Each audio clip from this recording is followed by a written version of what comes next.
Hello, teacher friend. My name is Jocelyn, and I am an online teacher and digital nomad, traveling while teaching both English and Spanish online. If this is your first time on the channel, first of all, welcome, and get ready to hear some tips and tricks that you will be able to utilize in your very own online classroom. This channel is designed to equip you with the tools to be an effective and successful online teacher, whether that's for yourself working independently or underneath a company such as OutSchool, Preply, or italki. And something I know for a fact that all teachers try to do is to try and save time. Put systems in place that are going to help streamline the lesson creation process and save time when it comes to prepping for your classes. As many of you may already know, I rely on Canva to create games, presentations, and activities for my classes. And something that I have found this past year as I've begun to use this tool and learn more about it is that I have the ability to create my own templates on Canva, and then I can reuse those templates over and over and over again, saving me a ton of time in the process. So that, my friend, is what we are going to be focusing on today, because I am sure that if you are anything like me, you are trying to figure out different ways that you can streamline that lesson creation process and trying to save time so that you have more time for yourself, or you can begin to develop other classes or pursue other passions that you may have. And as always, if you find this video helpful, it would mean so much to me if you could go ahead and give it a like and subscribe to get notified of future videos. And if after watching this video you feel like you could benefit from some further instruction on how to create templates, share templates, and get the most out of Canva as an online teacher, then I'd like to invite you to join my Canva workshop. This is a completely self-paced workshop with different video modules, PDF resources, and access to some of the templates that you will see in today's video. This workshop also includes live Q&A sessions with me so that you have the opportunity to speak with me directly and get your questions answered. If you're interested in learning more about this workshop, I will leave the link in the description box below so that you can check it out. And of course, feel free to contact me if you have any questions. So the first thing that you are going to have to do is go over to Canva if you have not already and make yourself an account. The great thing about Canva is that they do have a free version that allows you to access a lot of really cool tools. And then of course, at some point, if you feel like you need to upgrade to that second tier leveled subscription, you can always go ahead. But I definitely suggest using the free version first, testing out Canva, see how you like it before committing and actually paying to use something. So let's go ahead to my personal Canva account. And as you can see here, I have actually already created some different activity templates. The main activities and games that I use in my own personal classes are board games, bingo boards, and maze templates. So these are a selection of different ones that I have created in the past and are also available on TPT if you are interested in purchasing them. So let's pop in over to my maze templates. And the important thing to remember when you are creating a template, whether it's a maze template as you see here, a bingo board template, or a board game template, is that you can think of the template as the bare bones, right? It's just the structure. There's nothing here on these mazes that I've created that actually allude to a particular unit or a particular subject that I am teaching.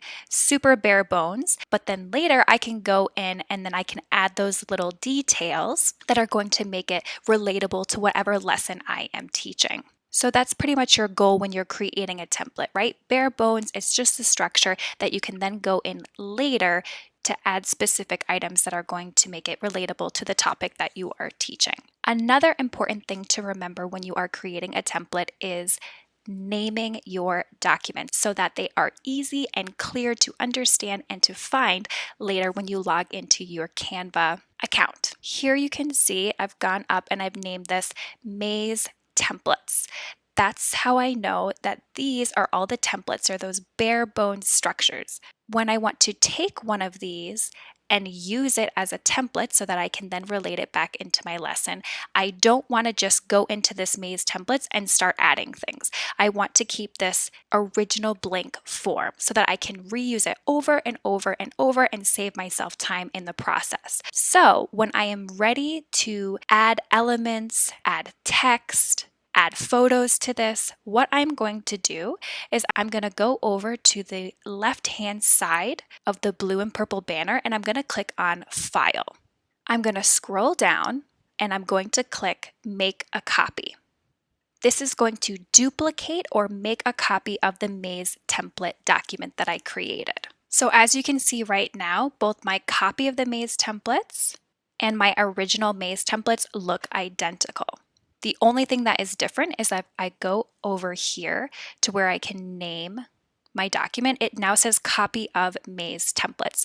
You can keep this so that you know that this is a copy of the maze templates. This is the document that you are free to edit in any shape, way, or form that you would like, or you can rename it. I usually choose to rename the document so that it's then related back to whatever topic I'm going to be using it with. So say I wanted to use these maze templates with a numbers unit. I might change this and name it Numbers 1 through 20 mazes. And then I'm going to get rid of the name templates because these are no longer templates. I'm now altering these mazes so that I can use them in my classes where we are going to be practicing the numbers 1 through 20. And of course, you can alter yours in whatever way you want. You can use it for an animals unit, you can use it for a science unit, a writing unit, whatever you choose. So what I would then do is I would think about the different elements, details, images, photos that I want to embed in whichever of these templates that I choose to use, and then I would just search for them. So here I'm looking for numbers, so I'm going to click on elements, go up to the search bar, type in numbers. And then I have all these different fun numbers that I can embed in my maze by just clicking on it, changing the side by just dragging to make it smaller, and embedding them throughout the maze. So in this activity, maybe I want students to go through the maze and I want them to practice their numbers out of order because lots of students might be able to count, but they might have a more difficult time identifying the numbers when they are out of order. So I could just put the different numbers throughout the maze, and then as the students go through the maze, and they encounter the different numbers, then I would ask them to call out the different numbers. So they might try and go down here to 9, figure out that it's blocked. They have to go the other way, say 1 when they reach the 1, 5, 8, 6, and then they make it all the way out of the maze. And as you may have noticed, I have in fact 5 different maze templates here. For this particular unit where we're practicing numbers 1 through 20, maybe I just want to use one maze activity. So what I can do is I can click on the little trash can above the other pages to delete the page.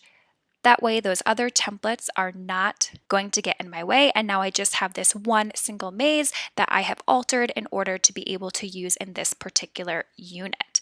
And I have the comfort of knowing that that maze template document that I created still exists, right? I can still go back and use that anytime that I want to. So it's really important that you maybe name this like original maze templates or maze templates do not edit, or something where you know that you don't actually want to alter these mazes in their original form. You always want to go to File, make a copy, rename your copy so that it's clear that this is the one that you are able to edit.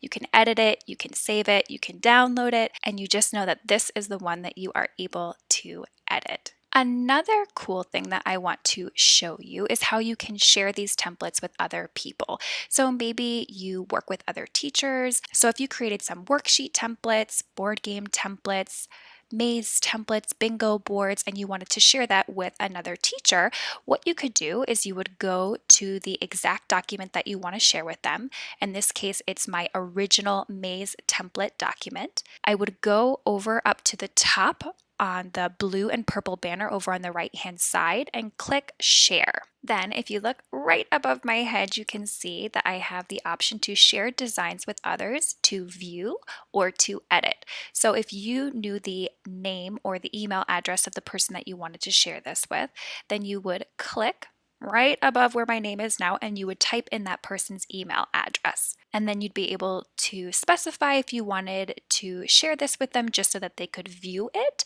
or you wanted to share it with them so that they could actually edit it themselves. The other option that you have is once you click on that Share tab, you'll see right below that it says Share a link to edit. I'm going to click on that, and then you can see I can share a link to edit. I can share a link to use as a template, or I can share a link with somebody so they can view it. Oftentimes, I prefer to share a link for someone to use as a template because that means that they're not editing my original document or form. They're just getting a copy of it that then they are able to use as a template for themselves. If you want to share a link to edit, you can think of it as a shared Google document where you're both editing the same form. So if they make changes to it, it's going to reflect that in your own document as well. So that's why I usually prefer to share a link to use as a template so that the person can use it, they can edit it however they choose to, but it's not going to alter my original document or form. You would then click copy link once you choose if you want them to share a link to edit, share a link to use as a template, or share a link to view. You would copy that link. It'll let you know that it's copied, and then you could send that to them in an email or a text message or however you are choosing to share that with somebody. And I'm going to show you what that's going to look like. So I'm going to open up a new tab. So in the search bar, I'm going to paste that link that I just copied. And then you can see that when the person tries to access that link, it's going to say that you have shared something with them and you have the option to start designing now. You're able to preview the whole document by just clicking through here so you can see exactly what the person has sent to you. And then if you decide that you want to use this template, you just click that purple bar down at the bottom that says Use Template. At this point, you will have to actually have a Canva account already in order to open this. So make sure that you have that before you are trying to access something that somebody has shared with you. Now you're able to view the entire document that they have shared with you. If you notice up here, the document has been named Copy of Maze Templates. So then you have the decision to make, do I want to save this document in its original form, or do I just want to begin editing it as it is? If you want to save it as a document, you can just simply rename it, maybe Original Maze Templates. And then if you, as the person who has just received this document, want to make a copy and then make changes, then you would do the same thing that we had seen earlier. You'll go to File, you'll scroll down to Make a Copy, click Make a Copy, and then you will have both the original templates and the second document that you can easily edit in any which way you choose. So I know in this video we mainly focused on just the maze templates, but please know that you can create any other kind of templates as well. You could make worksheet templates, you can make board game templates, you can make bingo board templates, and if you aren't interested in creating your own templates but would like access to some mazes, board games, and bingo boards, on my TPT store, I do have some templates available for sale. So I'll leave that link down below if you're interested in checking that out. And otherwise, have fun being creative and making your own templates that you'll be able to use over and over again, saving yourself so much time in the process. Basically a teacher's dream. So if you've made it this far, I want to thank you for joining in on this video. If you have not already, it'd be so appreciated if you could give it a like and subscribe so that you are notified of future videos. And of course, if you have any other questions, please feel free to leave them down in the comment section below. Thanks again for watching and happy teaching!